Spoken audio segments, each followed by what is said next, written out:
Halo Popolix, welcome Tuh, kuliner, kuliah dari internet.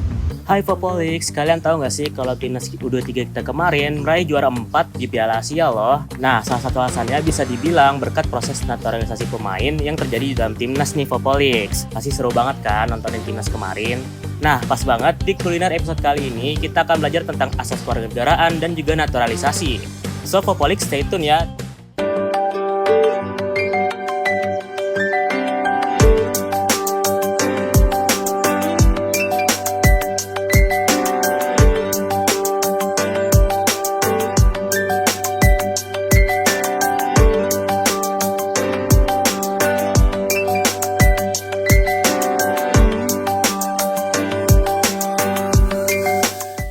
Kewarganegaraan adalah status hukum yang menunjukkan hubungan individu dengan sebuah negara. Naturalisasi atau kewarganegaraan merupakan tata cara memperoleh kewarganegaraan Republik Indonesia bagi warga negara asing. Secara umum, negara memiliki dua sikap terkait kebijakan mengenai kewarganegaraan yang berhubungan dengan naturalisasi. Yang pertama itu, negara-negara imigrasi biasanya dipilih oleh negara-negara dengan populasi kecil. Kewarganegaraan dilakukan untuk mempercepat pertumbuhan penduduk sehingga mengizinkan warga negara asing datang ke negara tersebut untuk memperoleh sebuah kewarganegaraan. Umumnya, negara-negara tersebut juga menerapkan asas ius soli atau law of the soil, yaitu kewarganegaraan berdasarkan tempat lahir.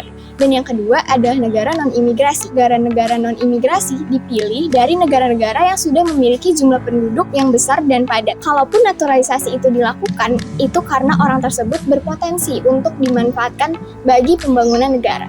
Ngomongin tentang asas dan jenis kewarganegaraan di Indonesia, ini semua udah diatur loh dalam Undang-Undang Nomor 12 Tahun 2006. Dan dalam hukum internasional, kewarganegaraan diatur dalam International Covenant on Civil and Political Rights 1966, di mana di dalam undang-undang tersebut dijelaskan bahwa terdapat 4 asas kewarganegaraan umum dan beberapa asas khusus yang menjadi dasar dalam menentukan kewarganegaraan seseorang. Apa aja sih 4 asas kewarganegaraan umum itu? Yang pertama, ada asas ius sanguinis atau hukum darah, di mana asas ini menentukan kewarganegaraan seseorang itu berdasarkan garis keturunan atau darahnya. Artinya, status kewarganegaraan seseorang ini ditentukan oleh kewarganegaraan orang tuanya. Jadi, jika kedua orang tuanya adalah warga negara Indonesia, maka anak tersebut juga secara otomatis akan menjadi WNI. Eits, tapi Popolix tahu gak sih, selain negara Indonesia, negara apa lagi nih yang menganut asas kewarganegaraan ini? Yap, bener banget. Negara yang menganut asas ius sanguinis selain Indonesia ada Cina, Belanda, dan juga Jepang. Asas ini memiliki berbagai manfaat seperti mengurangi jumlah warga negara dengan keturunan asing, memelihara ikatan antara negara dan warga negaranya, serta meningkatkan rasa cinta akan tanah air. Next, ada yang namanya asas ius soli atau hukum tanah. Asas ini menentukan kewarganegaraan seseorang itu berdasarkan tempat atau tanah kelahirannya. Hal ini berarti bahwa seseorang bisa dapat menjadi warga negara dari negara di mana dia dilahirkan. Misalnya nih, jika seseorang lahir di Indonesia, maka dia berhak menjadi warga negara Indonesia, terlepas dari kewarganegaraan orang tuanya itu apa. Negara yang menganut asas ini diantaranya ada Australia, Amerika, Brazil, dan juga Kanada. Di Indonesia sendiri, prinsip ini hanya berlaku secara terbatas untuk anak-anak dan kemudian diatur lebih detail dalam undang-undang. Selain dua asas yang sudah dijelaskan tadi, ada yang namanya asas kewarganegaraan tunggal, di mana asas ini menegaskan bahwa setiap warga negara hanya boleh memiliki satu kewarganegaraan saja. Asas ini berlaku secara mutlak bagi setiap warga negara yang telah dewasa. Artinya, seseorang tidak bisa menjadi warga negara dari dua negara secara bersamaan. Loh, terus gimana dengan orang Indonesia yang punya dua kewarganegaraan? Nah, untuk hal tersebut sudah diatur dalam asas kewarganegaraan ganda terbatas. Asas ini memperbolehkan seseorang untuk memiliki lebih dari satu kewarganegaraan, tetapi dengan batasan tertentu. Ini berlaku untuk anak-anak yang lahir dari pernikahan campuran, atau mungkin memiliki orang tua dengan kewarganegaraan yang berbeda. Anak-anak tersebut akan secara otomatis mewarisi kewarganegaraan dari kedua orang tuanya hingga mencapai usia 18 tahun. Dan setelah itu, anak harus menentukan pilihannya sendiri. Anak harus memutuskan untuk mengambil salah satu dari dua kewarganegaraan dari ayah ataupun ibunya. Itu tadi beberapa asas umum kewarganegaraan yang dianut oleh Indonesia. Perlu diingat nih Popolix, kalau tidak semua negara menganut asas atau prinsip kewarganegaraan yang sama.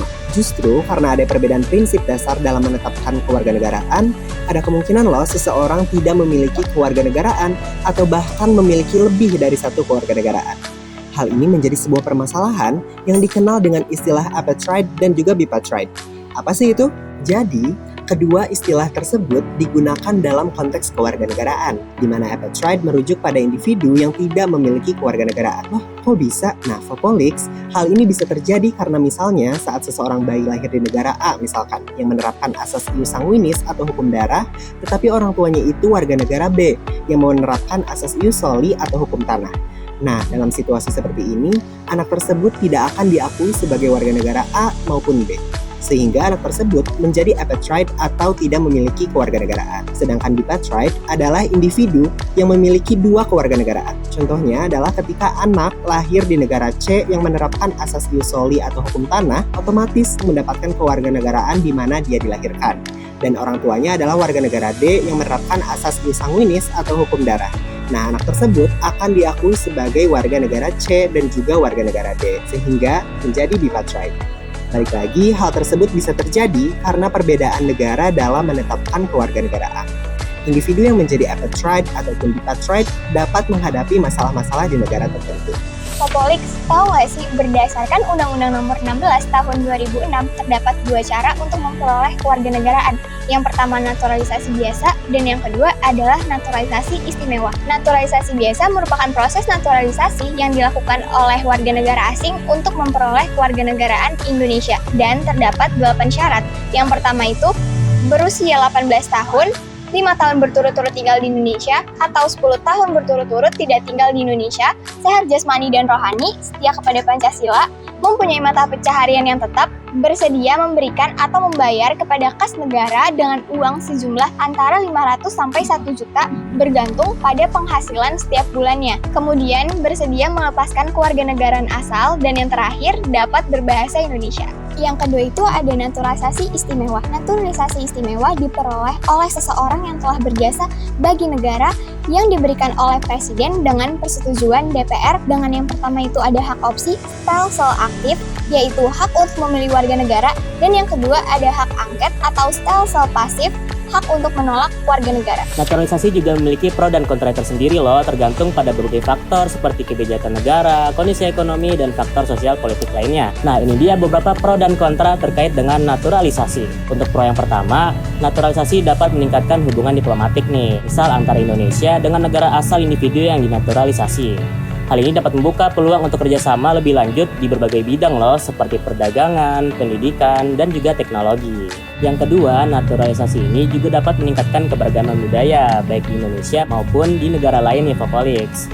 Yang dimana ini tuh bisa membuka peluang untuk pertukaran budaya dan pemahaman yang lebih besar lagi di antara berbagai kelompok etnis, seperti halnya di Malaysia yang terdiri dari beragam kelompok etnis yaitu Melayu, Cina, dan juga Bangladesh. Nah, yang terakhir, naturalisasi juga bisa memberikan kontribusi yang signifikan nih terhadap negara barunya. Individu yang dinaturalisasi dapat memberikan kontribusi baik melalui pekerjaan yang mereka lakukan ataupun bisnis yang mereka dirikan.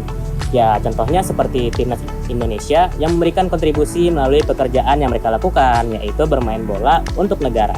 Untuk sekarang, kita lanjut ke bagian kontranya ya Fopolix. Nah, proses naturalisasi ini dapat menimbulkan isu identitas dan integrasi. Misalnya, individu yang dinaturalisasi mungkin merasa sulit nih untuk penuhnya berbaur dan juga bergaul dengan masyarakat lokal, atau bahkan mungkin menghadapi diskriminasi. Duh, kasihan banget ya. Lalu ada juga nih pertimbangan keamanan yang terkait dengan naturalisasi. Untuk dalam negara yang menerima nggak mau sampai kejadian kalau individu yang dinaturalisasi ini orang yang bermasalah atau bahkan seorang kriminal. Perlu adanya proses pengecekan latar belakang yang ketat untuk memastikan bahwa individu yang dinaturalisasi ini tidak memiliki catatan kriminal atau juga tidak membawa ancaman keamanan untuk negara dan juga hubungan bilateral antar dua negara.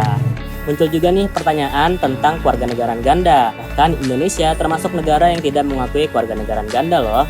Artinya individu yang ingin dinaturalisasi harus melepaskan kewarganegaraan asli mereka. Ini bisa menjadi hambatan bagi beberapa orang loh Fopolix. Tapi perlu diingat ya, pro dan kontra ini mungkin saja bisa berbeda tergantung pada konteks negara dan juga individu yang bersangkutan. Itulah tadi kuliah dari internet episode kali ini, di mana kita sudah membahas berbagai aspek penting terkait naturalisasi dan kewarganegaraan dengan memberikan case study naturalisasi pemain tim nasional atau timnas menjadi warga negara Indonesia. Naturalisasi ini bukanlah suatu hal yang sederhana, termasuk naturalisasi pemain timnas menjadi WNI. Ini merupakan proses yang melibatkan berbagai aspek hukum, sosial, dan juga politik. Namun, dari penjelasan tadi bisa kita lihat bahwa ada potensi dan peluang yang cukup besar bagi Indonesia untuk mendapatkan manfaat dari proses ini. Harapannya adalah bahwa proses naturalisasi ini akan memberikan dampak yang positif bagi Indonesia, baik dalam konteks olahraga maupun dalam konteks yang lebih luas. Dengan pemain yang dinaturalisasi, timnas kita harapannya dapat menjadi lebih kuat dan kompetitif di kancah internasional. Ini tidak hanya bisa meningkatkan prestasi olahraga saja, tetapi juga dapat memperkuat hubungan internasional dan diplomasi olahraga ataupun yang lainnya. Namun, perlu diingat ya Vopolix, bahwa naturalisasi ini bukanlah menjadi sebuah instant solution untuk menyelesaikan semua masalah. Ada pro dan juga kontra yang harus dipertimbangkan, dan setiap keputusan tersebut harus dibuat dan dipikirkan dengan hati-hati dan penuh pertimbangan yang matang. Nah, gimana nih? Sekarang udah tahu kan betapa penting dan kompleksnya proses naturalisasi ini, termasuk pemahaman kita tentang kewarganegaraan? Semoga pembahasan kita kali ini bisa membuka wawasan kita semua tentang pentingnya memahami konsep kewarganegaraan dan naturalisasi. Stay tune terus ya di next episode dari Kuliner episode selanjutnya. Bye Vopolix!